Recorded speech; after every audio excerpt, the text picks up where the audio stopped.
Oui, ce n'est pas des questions, hein, ce sont des remarques. Une première remarque sur l'exercice que vous venez de nous faire partager, un exercice de plus, c'est-à-dire le blabla Bompard que vous maîtrisez assez parfaitement. Je voudrais juste vous rappeler, vous raconter, chers collègues, au début de ma participation à ce conseil municipal, j'étais toute jeune élue, je ne comprenais pas grand-chose. Monsieur Bompard, qui était en plein exercice et en pleine formation d'élu blablateur, posait sa montre sur le bureau, blablaté, blablabla, blablabla, blablabla, blablabla, j'en dis des mensonges, n'importe quoi, etc. Et puis lorsqu'il arrêtait, il posait le regard et interrogeait son voisin, qui était déjà M. Sabon, en disant « Combien de temps j'ai tenu ?» Et la dernière fois, cette petite marotte, parce que c'est un exercice, un vrai, hein, c'est-à-dire qu'on s'étale autant qu'on le peut pour ne rien dire, pour dire ce que l'on veut qui rentre dans la tête des autres. Et puis c'est à peu près tout. Et la dernière fois, la CCPRO, il nous a fait la même. L'ancien président qui était à côté, qui disait « bon, ça va », et notre cher nouveau président de la CCPRO, qui dit « bah attends, ils l'ont voulu, ils l'ont eu hein. ». Voilà, donc nous sommes devant un exercice. Il n'empêche que ce dossier au RAV, ma foi, il peut être, cela dit, intéressant à consulter, parce que là au moins, il peut éventuellement y avoir des chiffres. Parce que c'est bien beau de dire on est les meilleurs, on est les plus forts, on est les plus beaux. Pardon, c'est pas on, c'est je suis le meilleur, je suis le plus beau, je suis le plus fort. Il n'y a que Orange qui se développe dans ce brave monde. Il n'empêche que pour cela, il faut un truc qui s'appelle des chiffres, des études. Alors, vous avez des instances comme l'ORAV, comme le SCOT, qui sont des gens qui travaillent à partir d'études. Alors, elles sont normalement critiquables, elles font l'objet, elles devraient faire l'objet de discussions, mais là on ne discute pas, on dit ça n'existe pas, ça ne veut rien dire, et on dit n'importe quoi sans se baser sur quoi que ce soit. C'est-à-dire que si vous vouliez savoir où en est votre bassin en termes économiques, ben vous faites des études, vous allez voir l'ORAV par exemple, ça peut le faire. Alors quand même, juste au hasard, je vous prends un petit truc que j'ai lu tout à l'heure, le bassin de vie d'Orange souffre d'un défaut d'attractivité et d'une dépendance au bassin de vie d'Avignon qui concerne surtout les jeunes actifs. Voilà, c'est une autre, après il faut sans doute creuser, mais on vient de nous faire la démonstration que Orange était la meilleure des villes dans le meilleur des mondes, la plus belle des villes grâce à son cher maire. Malheureusement, c'est un trou noir et qui n'a pas fini de s'enfoncer, et c'est bien dommage pour tous les Orangeois. Effectivement, dans ces deux rapports, deux dossiers, dossier 1, 2 et 3, nous avons des chiffres et des données très très intéressantes. Le seul souci, c'est qu'il nous faut aller sur Internet, le dossier n'est pas donné, comme ça c'est plus simple, elles n'auront pas l'idée d'aller voir et on n'aura pas de discussion. Moi j'aimerais savoir ce que Mme Autant a fait quand elle était à la région, parce que là elle parle beaucoup, mais je voudrais savoir, parce que vous n'avez rien fait, madame. Vous savez très bien, trois fois, je vous ai envoyé. Vous voulez séparer une heure? Non. Écoutez-moi. Vous laissez la parole à la majorité. On vous a laissé parler. Quand nous construisions le CCAS, je vous ai envoyé 3 lettres recommandées avec accusé de réception. Vous n'avez même pas eu l'élémentaire politesse de me répondre. J'ai eu votre secrétaire du moment qui m'a répondu « Ne vous en faites pas, madame, vos lettres sont sur son bureau. » Et vous n'avez même pas daigné lever le petit doigt pour le CCAS d'Orange.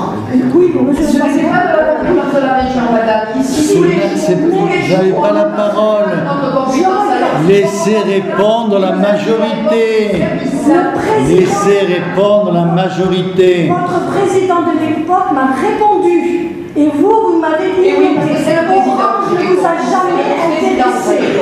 Jamais. Vous n'acceptez pas la discussion. Jamais vous n'acceptez pas la discussion. Pour si vous acceptez la discussion, on vous laisse parler, vous laissez parler, vous ne laissez jamais parler. Alors je vais répondre, allez-y, je vais répondre après. Moi simplement je souhaite ne pas me prononcer sur ces deux dossiers, pour la simple raison qu'il n'est pas normal que pour pouvoir consulter les dossiers, il faille aller sur Internet. C'est pas possible. Vous êtes le maire de la ville, vous êtes vous. Oui, ils devraient le remettre. Rapport d'activité. C'est vous qui présidez l'Assemblée communale. Vous devez créer les conditions pour que tous les conseillers municipaux aient les documents en leur possession. Il y a une montagne de documents. Écoutez, ailleurs, vous ne les lisez pas. Mais pour un PLU, et quand vous les lisez, vous ne les comprenez pas. Vous venez de nous lire une phrase du dossier. Mais vous ne dites pas à quoi elle s'applique. Cette phrase de dossier s'applique au traitement de l'emploi. Et effectivement, il n'y a pas sur Orange des zones de défiscalisation comme il y a à Avignon et comme celle dont vous bénéficiez.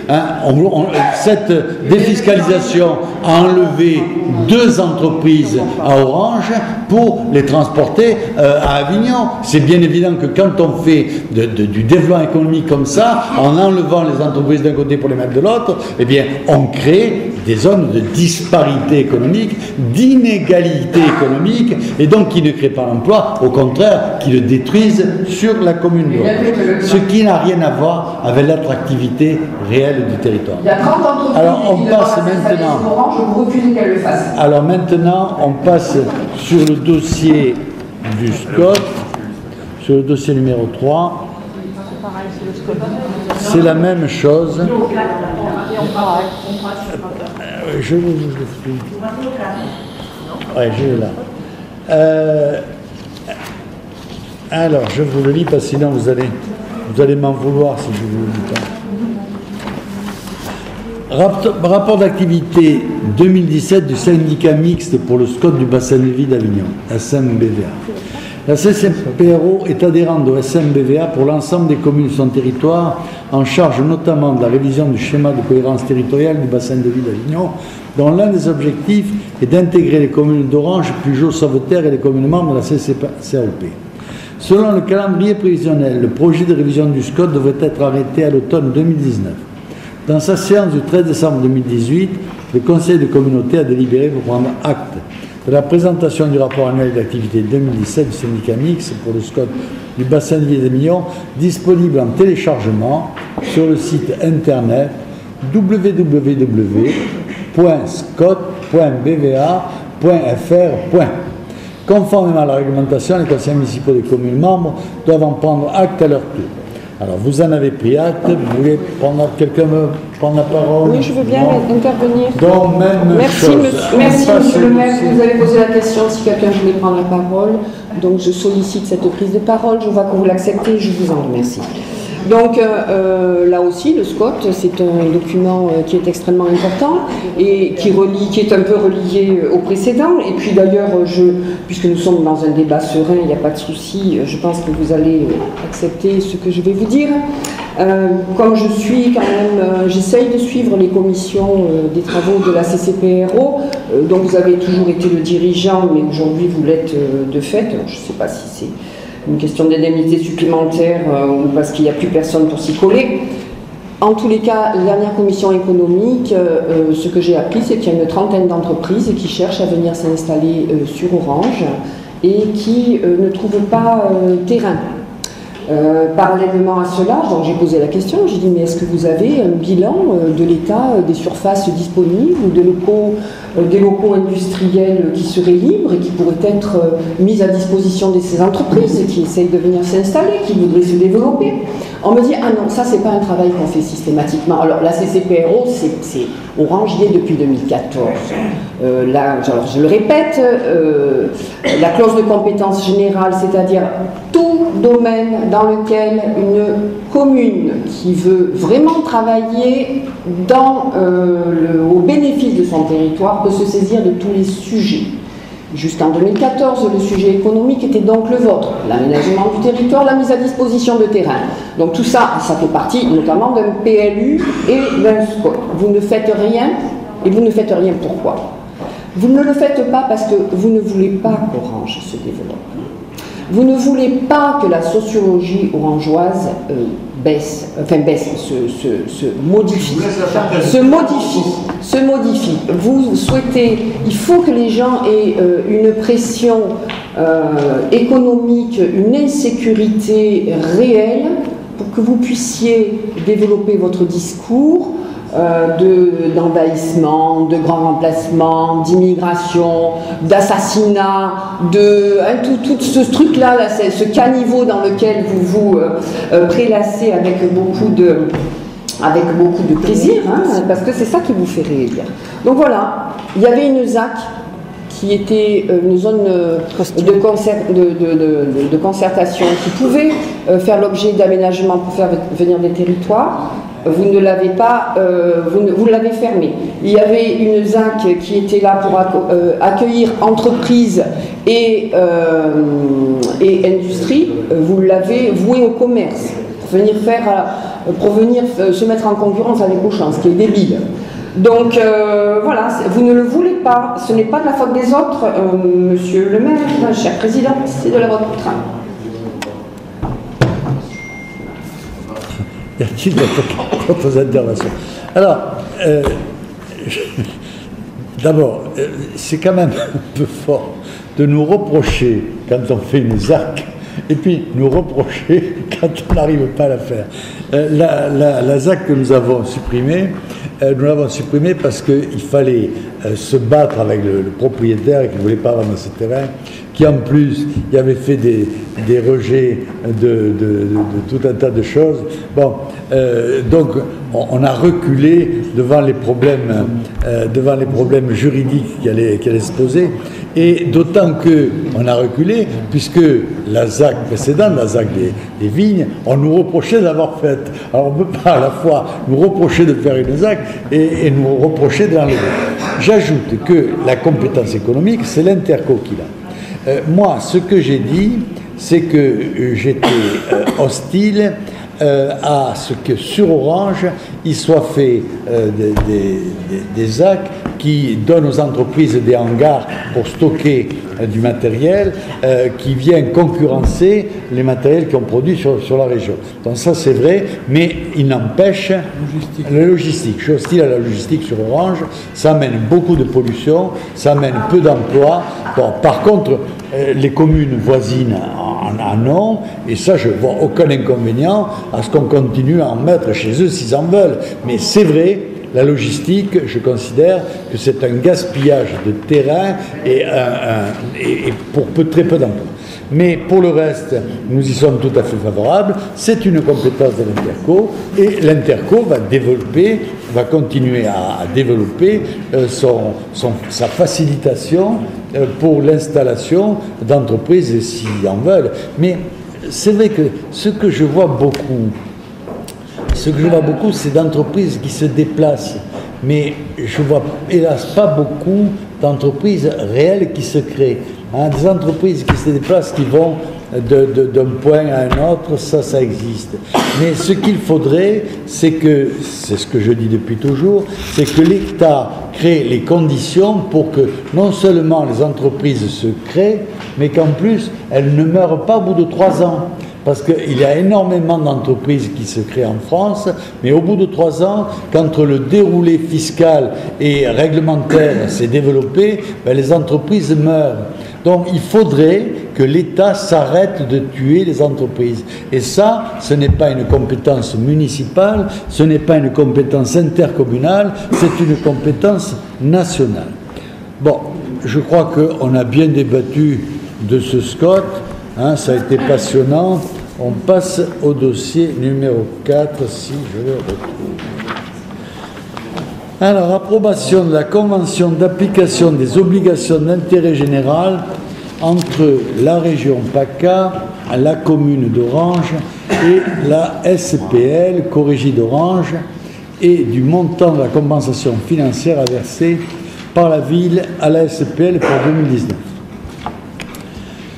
Vu la décision, etc., de la Commission en date du 20 décembre 2011 relative à l'application de l'article 106, paragraphe 2 du traité sur le fonctionnement de l'Union européenne aux aides d'État sous forme de compensation de services publics octroyées à certaines entreprises chargées de la gestion de services d'intérêt économique général, vu la communication numéro 2012 C802, vu la communication 2012 C803, vu le Code général des collectivités territoriales, vu la loi vu la délibération de principe de la région PACA en date du 16 mars 2018 relative à la création d'une SPL pour les corrigés d'Orange, vu la délibération numéro 275-2018 du Conseil municipal en date du 11 avril 2018, vu la délibération numéro 18906 de la région PACA en date du 14 décembre 2018, considérant que le Festival des Corrigés d'Orange est aujourd'hui l'un des plus anciens, le plus ancien festival français d'art lyrique, pour la réalisation duquel le ministère de la Culture et de la Communication a toujours été très fortement engagé, jouissant d'une réputation internationale, les Corrigés d'Orange ont accueilli les plus grands nombres. Aussi, afin de pérenniser ce festival, la région, le conseil départemental du Vaucluse et la ville d'Orange ont décidé de se regrouper autour d'une société publique locale permettant de se doter d'un acteur opérationnel dédié à la gestion et au développement des manifestations et événements se rapportant au Festival des Corrigés d'Orange. Ainsi, les actions confiées à la SPL s'inscrivent dans le respect de la volonté des collectivités actionnaires de favoriser le développement et l'accès au plus grand nombre d'arts lyriques. Il convient donc dans ce contexte d'établir une convention pour les années 2019-2021 afin de définir dans le cadre d'une relation de quasi-régie entre les parties la nature des obligations de service public que les collectivités confient à la SPL et de fixer les compensations correspondant à l'exécution de ces obligations ainsi que les modalités de contrôle et de récupération des éventuelles surcompensations. En contrepartie des obligations de service public qui lui sont proposées, la SPL percevra une compensation financière. Étant précisé que le montant de la compensation est réparti comme suit entre les collectivités actionnaires, la région versera 62,37% de la compensation, la commune d'Orange allouera 12,68% de la compensation, le départ du Vaucluse accordera 24,95% de la compensation. La ville d'Orange souhaite rappeler qu'en complément de la compensation versée annuellement, elle met à disposition de la SPL le théâtre antique et divers lieux. Ceci représente un avantage en nature estimé en moyenne à 600 000 € par an, montant calculé pour les années 2017-2018. Il est donc demandé au conseil municipal de bien vouloir approuver les termes de la convention d'application des obligations d'intérêt général et ses annexes entre la région PACA, la commune d'Orange, la société publique locale Corrigés d'Orange, projet joint à l'annexe. Préciser que pour 2019, la compensation financière versée par la ville à la SPL Corrigés d'Orange pour l'obligation des services publics s'élève à 152 450 € TTC. Préciser que les crédits nécessaires sont inscrits au budget de l'exercice 2019. Autoriser M. le maire à signer la convention et tout document y afférent. Alors, on le vote. On va causer. Si vous ne voulez pas intervenir, on le vote. Non, c'est pour ça que je dis, on va causer.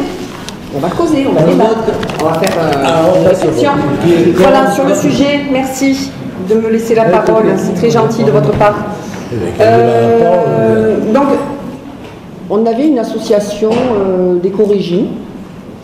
Donc, on avait la possibilité de travailler de manière autonome sur un territoire. Bon, ben ça a disparu grâce à vos œuvres. Parce que ces œuvres-là, qu'est-ce que c'est? C'est une absence totale de soutien à cette structure qui a failli mourir si la région, l'État ne venait pas à son secours. Pourquoi est-ce qu'elle a failli mourir? Parce que là encore, vous avez développé vos talents absolument extraordinaires qui sont de détruire les structures partout où vous arrivez.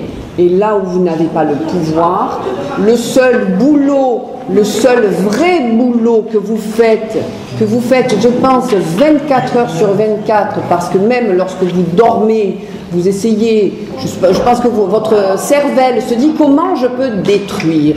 Comment je peux détruire? On détruit.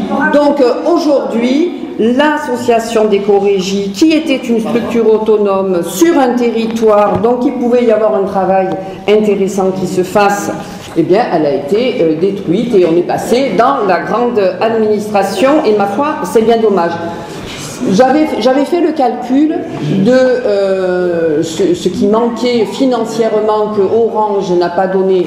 Alors Orange, je le dis, c'est de l'argent public, hein, c'est pas les poches de toute cette petite équipe-là. Non, non, c'est de l'argent public. Eh bien, je crois qu'on était à 3 ou 4 millions qui manquaient de non mise à niveau normal de la somme qui est normalement due. Et d'ailleurs, Madame Galmard, vous faites bien de prendre la parole parce qu'il me semble que lorsque vous avez pris pendant quelques semaines la présidence de la Corégie, vous avez été, me semble-t-il, exfiltré assez rapidement parce que vous aviez une attitude tellement délétère au sein de cette association qu'il a fallu vous mettre sur la touche parce que tout le monde risquait de partir. Vous avez effectivement des œuvres tout à fait remarquables. Laissez parler. Elle n'a rien compris. Mais non, mais c'est comme d'habitude. Mais laissez-la parler, vous répondez. Elle ne peut pas être maire d'Orange avec ce qu'elle raconte. Non, mais non, mais elle n'est pas d'Orange, elle a son entreprise. Elle ne pourra jamais être maire d'Orange. Laissez-la parler. La parole est libre. Mais la nôtre aussi, par contre. Mais laissez-la parler. Elle n'assiste pas au conseil d'administration, rien, et c'est des on-dit, comme ça. Et elle rapporte. Bon, on fait une petite suspension de séance. La séance est reprise.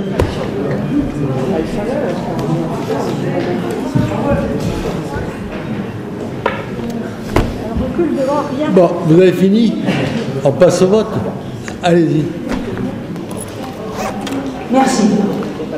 Effectivement, ce dossier sur la société publique locale qui a repris l'éco-régie en main, c'est quand même un signe de ce qui s'est passé sur ces 24 dernières années au niveau local par rapport aux associations qui sont très peu soutenues.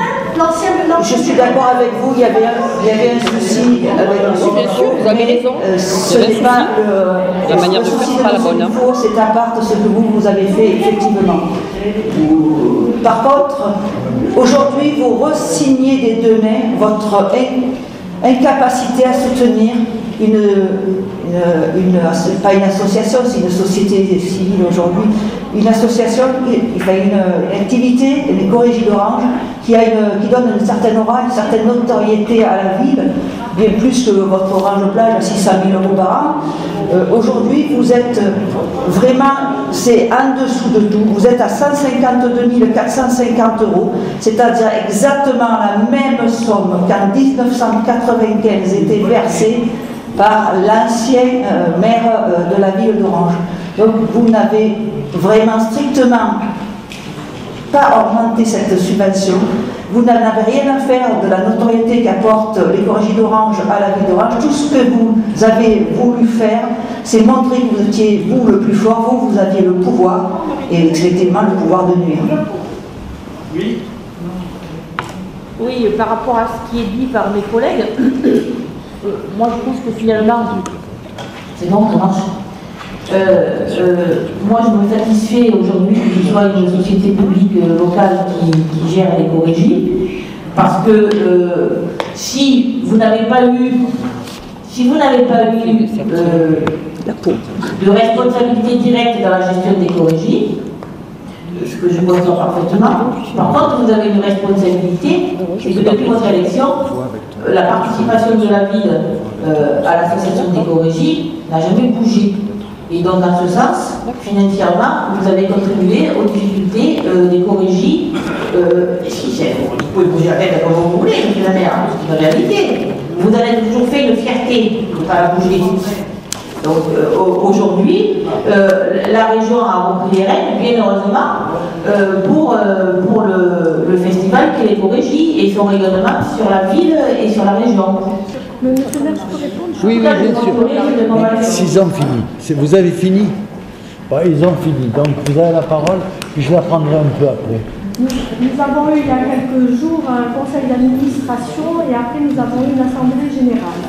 Le conseil d'administration, le président, M. Bissière, a félicité M. le maire de la façon dont le passage était passé à la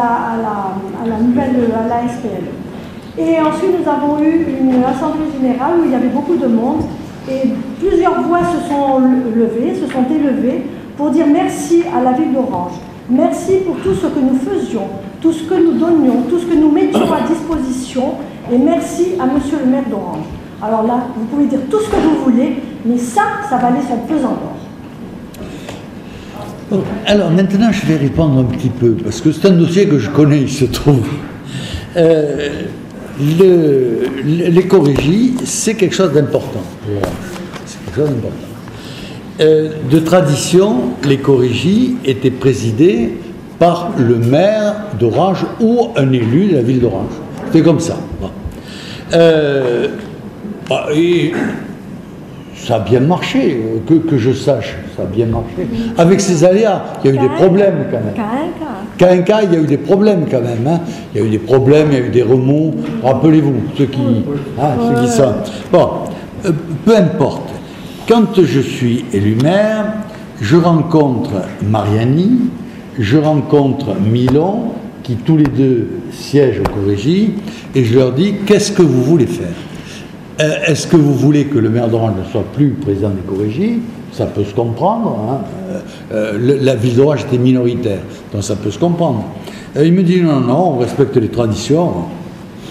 Donc, ingénument, je l'avoue, je me présente et dès le premier tour, c'est Mariani qui était élu. Donc le dossier était préparé là. J'étais un peu fâché. C'est vrai que j'étais un peu fâché. J'étais un peu fâché, non pas parce que je n'étais pas président des Corégies, j'étais fâché parce que on m'avait fait des promesses qu'on n'avait pas tenues et que je trouve ça inélégant. Et il faut bien voir, c'est que dans cette opération, l'association des Corégies avait joué contre nous, contre la ville, puisque nous avions eu comme voix les seules voix des élus de la ville d'Orange.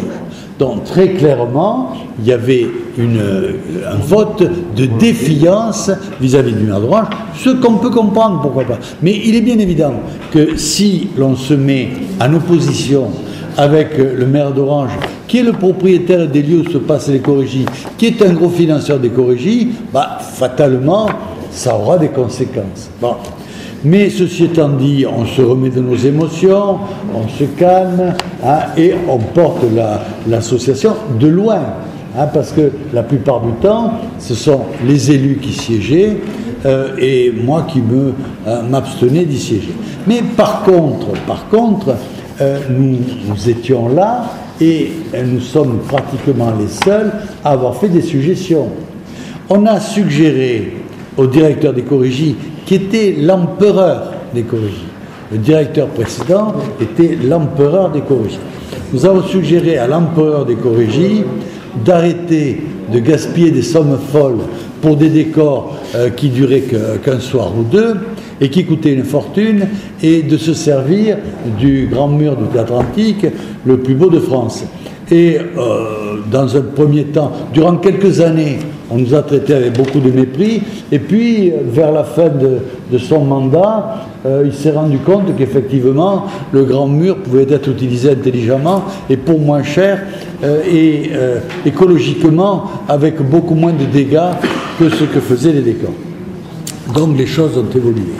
Mais ce qui s'est passé, et ça nous rappelle d'autres choses, c'est que l'association des Corégies, qui était sous l'emprise absolue de son directeur, laissait faire à son directeur absolument tout ce qu'il voulait. Et entre autres, le fait de refaire les mêmes spectacles tous les 2 ans, ce qui peut finir par lasser les gens, de faire des créations qui étaient des créations plus ou moins fictives, puisqu'on recréait toujours les mêmes spectacles, et ça a des effets durs. Ça me fait penser à une autre association, la Desmardes. Je ne sais pas si vous vous rappelez la Desmardes, qui était une association qui encadrait le 3e âge, qui s'occupait du 3e âge, et où il y avait un conseil d'administration. Et j'en étais le président. Et au bout de 2 ans, j'ai préféré démissionner. Parce que au bout de 2 ans, je n'étais même pas arrivé à savoir, j'avais demandé oralement, vous allez me dire, à combien gagnait le directeur. Parce que là aussi, c'était le directeur qui était le vrai seigneur de cette structure, qui faisait ce qu'il voulait. Je ne vous dirai pas tout ce qu'il faisait, parce que ça a défrayé la chronique. Et j'ai démissionné parce que j'ai vu que je ne pouvais avoir aucun impact sur cette association, donc je l'ai laissée. Et elle a été prise par un chirurgien qui a montré son grand talent là, puisque l'association a fait faillite. Fait faillite quelques années plus tard, moyennant quoi il a fallu qu'on s'occupe de trouver un privé qui était capable de récupérer l'association et de la mener infiniment mieux que ce que cette association était gérée. Je veux dire que, en vous disant ça, je veux dire que le fait que ce soit une association n'est pas en soi la panacée, et bien au contraire, quand une association doit gérer des sommes importantes, c'est souvent un gros handicap et un gros inconvénient. Donc, ce que j'ai compris donc, au fil des années, c'est que l'association d'éco-régie, qui est portée par 4 structures, l'État, la région, le département et la ville, ne verrait pas, parce que je ne suis pas franc-maçon, parce que je ne fais pas partie du prêt à penser, ne serait pas présidé par quelqu'un d'autre. Donc je l'ai accepté totalement, parce que mon problème n'est pas que ce soit un Orangeois qui préside cette association, mon problème c'est que cette association existe, donne des spectacles de grande qualité et soit financièrement le mieux équilibré possible et le moins de subventions possible. Parce que dès qu'il y a des subventions, il y a du gaspillage. On le voit bien avec le cinéma français. Le cinéma français fonctionne strictement par subvention. Résultat, la plupart des films français sont des films mauvais parce que le seul souci que se donnent les fabricants de ces films, c'est d'obtenir des subventions de l'État qui ont financé le coût du film, qui ont permis à chacun de se goberger, et la qualité la qualité culturelle des spectacles, elle, vous la cherchez parce qu'elle n'y est plus. Donc, on a bien compris cela, et j'étais très inquiet de la situation financière que nous avait léguée le directeur précédent, puisqu'il y avait un trou qui oscillait, selon les bons vouloirs, entre 1 million et 2 millions d'euros. Et que, autant j'aurais considéré logique qu'on portât une partie de ce trou si nous avions eu la gestion, autant je n'étais pas du tout d'accord pour la porter, puisque la gestion, ce n'était même pas l'association des co-régies qui le portait, c'était le directeur tout seul. Ce n'est pas le président, c'était le directeur tout seul, qui avait libre cours de faire ce qu'il voulait. Donc dans ce contexte-là, le contribuable orangeois n'est pas là pour pallier les erreurs de gestion du directeur et les erreurs de contrôle de l'association. C'est l'association qui était responsable. Donc j'ai été ravi et je remercie publiquement, je l'ai déjà fait, donc je peux le faire très volontiers, monsieur le président du conseil régional qui a décidé, il a eu raison, de prendre ce dossier en charge, parce que ce n'est pas un dossier municipal, c'est même pas un dossier régional, c'est un dossier interrégional, puisque l'éco-régie d'Orange arrose dans les faits 3 régions. La région Provence-Alpes-Côte d'Azur, la région Sud, la région Languedoc-Roussillon et la région lyonnaise, Rhône-Alpes. Donc ça devrait être porté par ces 3 régions. Il y en a une des 3 régions qui a décidé de prendre le bébé. Bravo à M. Muselier, il a tout mon soutien, il a rendu cette association viable, elle va continuer de vivre, et j'espère, je souhaite, je crois que la gestion de cette nouvelle structure permettra d'avoir une gestion tout à fait acceptable, voire remarquable des co-régies d'Orange, qui a pour but de donner un spectacle, mais de donner un spectacle qui attire du monde. Attire du monde et qui, en attirant du monde, peut assurer un équilibre quasi complet des spectacles qu'il donne. Voilà, je crois que j'ai répondu à tout le monde. On le vote. Oui, celui-là, peut-être on le vote. Alors, qui est contre? Qui s'abstient? Qui est pour? Le dossier est adopté. Je vous en remercie. Et on va passer au dossier suivant. Je vous ai pas donné la parole, vous avez parlé? Non, tout à l'heure, monsieur. Allez-y, allez-y. Non, c'est C'est pas vous. Bon, après, dossier numéro 5. Collecte et traitement des ordures ménagères et assimilées d'origine non domestique des bâtiments et groupes scolaires de la commune d'Orange par la CCPRO, mise en place de la redevance spéciale. Vous savez que la CCPRO assure l'enlèvement des ordures ménagères. Jusqu'à maintenant, ces ordures ménagères étaient enlevées gratuitement, du moins je crois. Il est logique qu'elles soient enlevées moyennant finance. Donc c'est le but de ce dossier. Donc ce que l'on vous propose, c'est qu'on mette en place une redevance spéciale qui a été fixée au 14 avril, au 10 avril, et qui s'élève à 0,154 € le litre de déchets résiduels et à 0,063 € le litre d'emballage recyclé, quel que soit le producteur. Cette redevance spéciale est régie par un règlement et donne lieu à l'établissement d'une convention définissant les conditions et les modalités d'exécution de la collecte et du traitement des déchets assimilés aux ordures ménagères ne provenant pas des ménages, ainsi que celle de la facturation de ce service. La CCPRO a ainsi adressé à la ville d'Orange fin décembre 2018 une convention pour prise d'effet au 1er janvier 2019 signée par son président. Il est donc demandé au conseil municipal de bien vouloir approuver le recours au service intercommunal de collecte et de traitement des ordures ménagères et assimilées d'origine non domestique des bâtiments et groupes scolaires de la ville, ainsi que la mise en place de la redevance spéciale. Les termes de la convention présentée par la CCPRO et jointe en annexe, et d'autoriser M. le maire à signer cette convention et tout document afférent à ce dossier. Est-ce que nous avons des questions?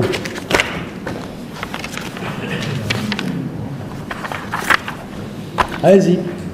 Monsieur le maire, je voudrais profiter de ce dossier là, pour revenir sur les conditions dans lesquelles s'opère la nouvelle collecte des ordures ménagères sur la ville.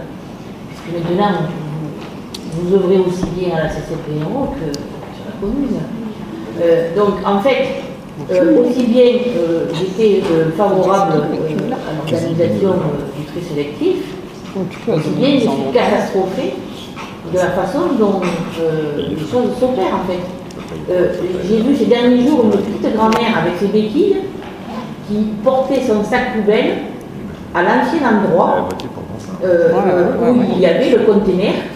Il n'y a aucune information sérieuse qui ait été transmise à l'ensemble des Orangeois pour que le changement s'opère dans de bonnes conditions. Il faut faire preuve de pédagogie en fait. Toutes les personnes ne sont pas en situation de recevoir l'information de la même manière. Il n'y a pratiquement rien eu.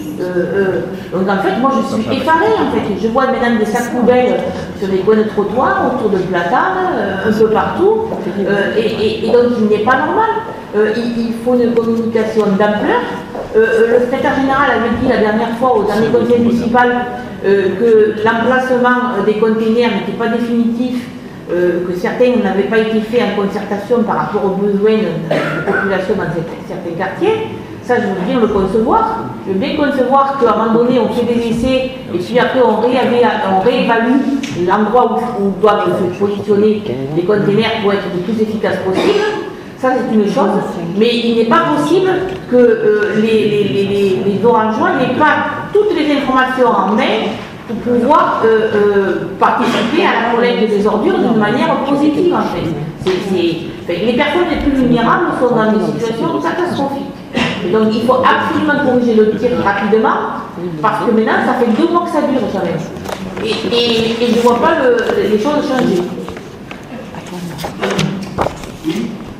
Oui, merci à vous.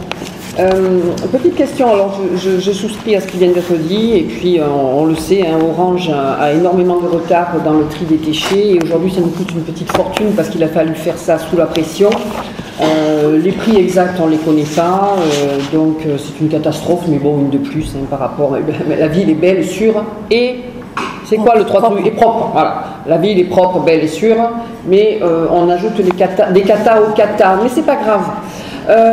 Moi je reviens juste sur le petit tableau là qui est en annexe de la délibération.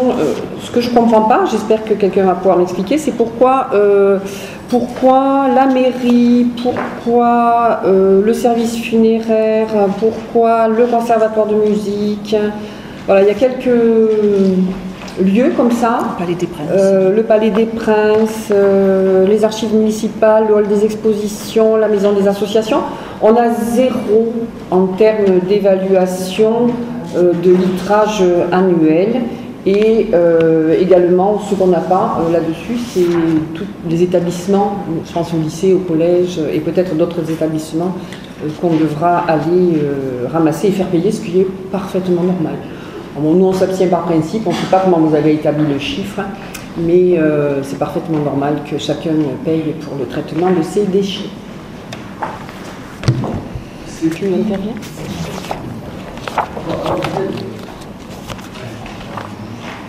Je crois que